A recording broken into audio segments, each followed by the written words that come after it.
Bismillahirrahmanirrahim. Assalamualaikum warahmatullahi taala wabarakatuh.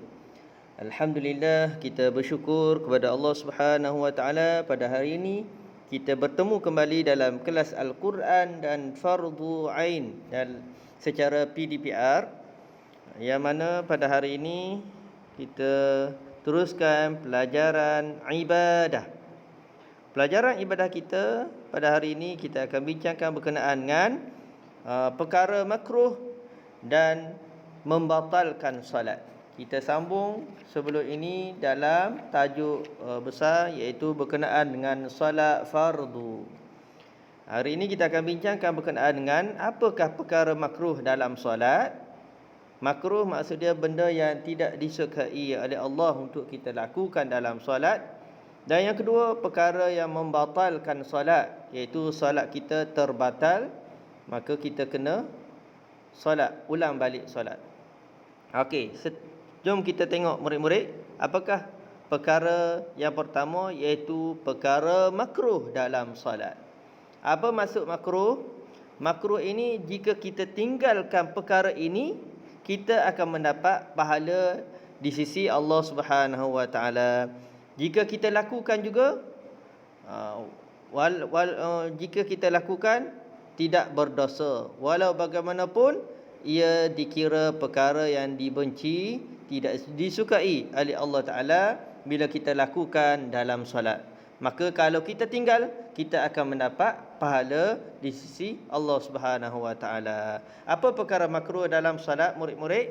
Cuba murid-murid lihat. Pertama, perkara makruh dalam solat iaitu kita mengangkat muka ke langit. Mengangkat muka ke langit, mana kita memandang ke atas muka kita, itu termasuk dalam perkara makruh. Kalau kita tinggalkan, maksudnya semasa solat, perkara sunat adalah kita memandang ke tempat sujud, sebagaimana yang kita belajar sebelum ini. Kalau mengangkat muka ke langit, kita lihat ke atas, hukum dia makruh, kerana ia tidak menggambarkan kita khusyuk dalam solat. Yang kedua, perkara makruh dalam solat iaitu menoleh ke kanan atau ke kiri. Menoleh di sini dengan maksud kita palingkan kepala. Menoleh kepala sahaja dimaksudkan di sini. Kalau memalingkan kepala kita ke kanan atau ke kiri, hukum dia makruh. Sedang solat, tiba-tiba kita palingkan muka kita ke kanan ataupun ke kiri, kecuali kalau kita paling itu dengan sebab yang diperlukan, tidak mengapa. Kalau tanpa ada sebab, kita menoleh ke kanan ke kiri kepala kita, hukum dia makruh, kerana dia menghilangkan khusyuk kita kepada Allah dalam solat. Dan yang ketiga, perkara makruh dalam solat iaitu bersandar pada sesuatu ketika solat. Semasa solat kita sandarkan. Kalau kita duduk di tepi dinding, kita sandarkan tubuh kita ke dinding, hukum dia makruh. Kerana semasa solat disunatkan kita berdiri tegak. Berdiri tegak. Dan yang seterusnya, perkara makruh dalam solat yang keempat iaitu membuka mulut luas-luas ketika menguat. Kalau semasa solat kita menguat, hendaklah kita menutup mulut kita. Kalau menguat, buka luas mulut-mulut sampai bunyi, hukum dia makruh. Dan begitu juga kita solat dalam keadaan mengantuk, sangat-sangat mengantuk, juga termasuk makruh dalam solat, kerana ia menyebabkan bacaan kita menjadi tidak tepat dan mungkin terlupa.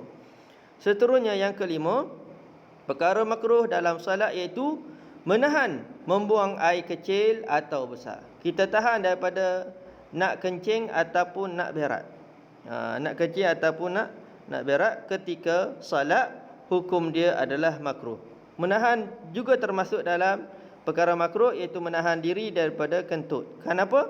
Kerana menahan air kecil ataupun besar itu menghilangkan khusyuk kita dan juga tumpuan kita dalam solat. Dan yang keenam, perkara makruh dalam solat, iaitu kita menahan lapar ketika makanan telah dihidangkan. Kita menahan lapar ketika makanan telah dihidangkan di hadapan kita juga termasuk dalam perkara makruh dalam solat. Maknanya kalau kita solat dalam keadaan tersangat lapar, hukum dia adalah makruh. Solat kita termasuk dalam hukum makruh. Seterusnya murid-murid, iaitu perkara membatalkan solat.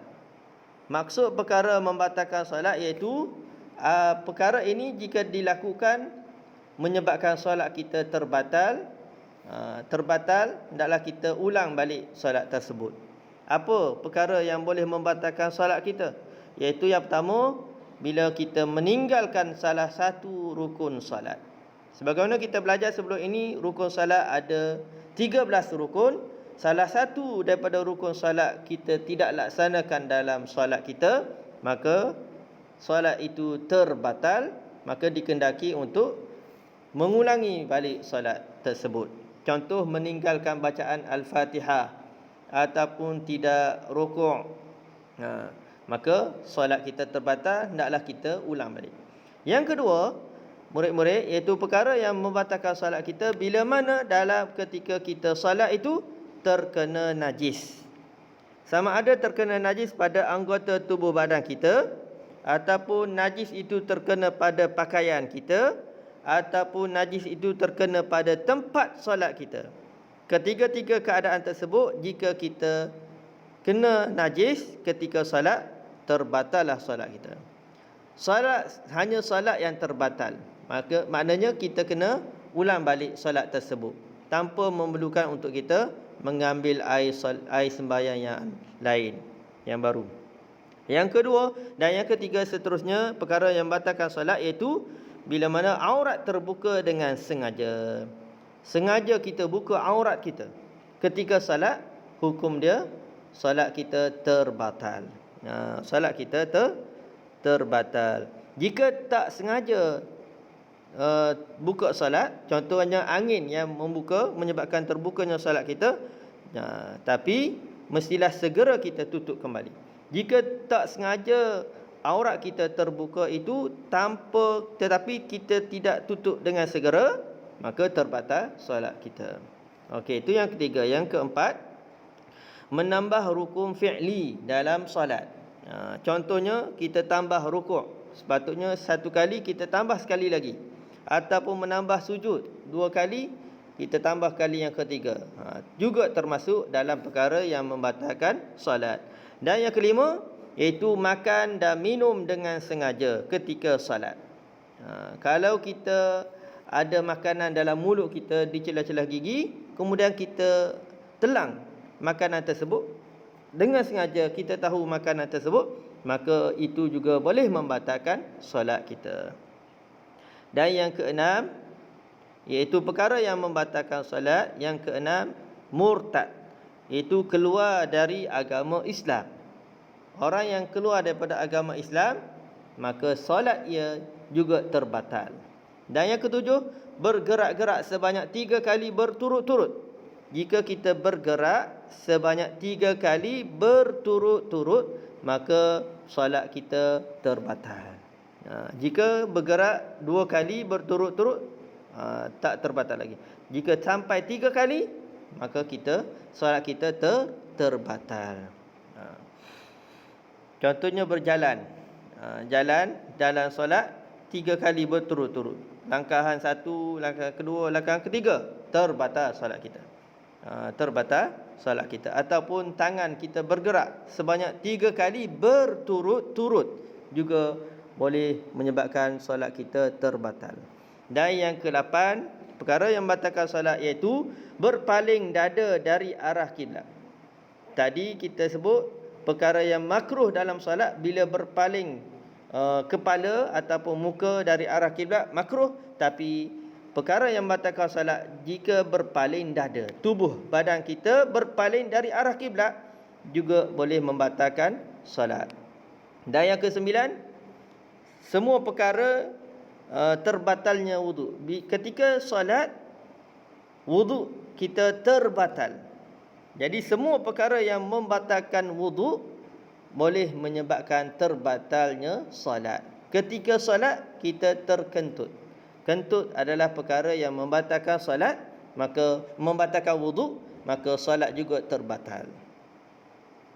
Dan yang terakhir sekali, yang ke-10, iaitu bercakap atau ketawa dengan sengaja walaupun sedikit, ia boleh membatalkan solat. Kalau kita bercakap ataupun ketawa ketika solat dengan sengaja kita buat, walaupun sedikit, ia boleh membatalkan solat kita. Itu saja 10 perkara yang membatalkan solat, dan 6 perkara yang makruh, yang menjadi solat kita makruh. Moga-moga apa yang kita belajar berkenaan dengan perkara makruh dan membatalkan solat ini dapat kita hindari, dapat kita berjaga-jaga, berhati-hati daripada melakukan perkara ini, kerana boleh menyebabkan solat kita makruh ataupun terbatal. Moga-moga apa yang kita pelajari pada hari ini mendapat manfaat dan keberkatan daripada Allah Subhanahu wa taala. Aqulu qali hadza astaghfirullahal azim li wa lakum. Assalamualaikum warahmatullahi taala wabarakatuh.